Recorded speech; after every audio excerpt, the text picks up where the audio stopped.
জমির নামজারি, দাখিলা, খতিয়ান, তদন্ত প্রতিবেদন সহ ভূমি সংক্রান্ত যে কোনো কাজ সহজ করতে সেবার আধুনিকায়ন ব্যবস্থা করেছে সরকার। তবে ব্যতিক্রম চিত্র ফরিদপুরের বোয়ালমারী উপজেলার চতুর ইউনিয়ন ভূমি অফিসে।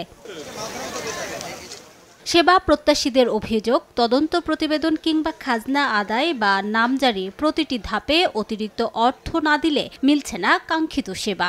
নামজারি করতে সরকারি চার্জ ১,১৭০ টাকা, অথচ সেবা গ্রহীতার কাছ থেকে নেওয়া হচ্ছে প্রকারভেদে ২,০০০ থেকে ১০,০০০ টাকা পর্যন্ত। ৫০ টাকা দাখিলা করতে নেওয়া হচ্ছে ৫০০ টাকা। ইউনিয়ন ভূমি অফিসের কর্মকর্তাদের বিরুদ্ধে জেলা প্রশাসকের কাছে লিখিত অভিযোগ দিয়েছেন স্থানীয়রা। ভূমি সংক্রান্ত যে সেবার জন্যই তার কাছে যান, টাকা ছাড়া সে কোনো সেবাই দেয় না।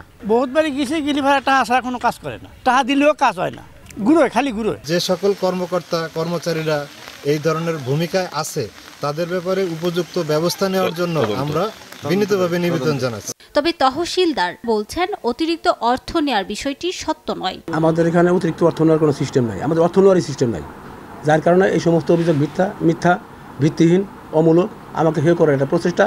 উপজেলা প্রশাসন বলছে সত্যতা পেলে প্রয়োজনীয় ব্যবস্থা নেওয়া হবে। চেষ্টা করছে ওর অতীতের যে রেকর্ডগুলো বা অন্যান্য যে কর্মকর্তার সাথে কাজ করেছে তাদের সাথে কথা বলে আসলে যদি সে যদি নিয়মিতগুলো করে থাকেন আমরা অবশ্যই এটা তদন্ত করে তাদেরকে জানিয়ে দিব। আর কি তদন্ত প্রয়োজন হবে না, যেহেতু আমাদের নিয়ন্ত্রণাধীন স্টাফ আমরা ব্যবস্থা নিতে পারি। চতুর ইউনিয়ন ভূমি অফিসের অধীনে 14টি মৌজা আছে। সময় সংবাদ, ফরিদপুর।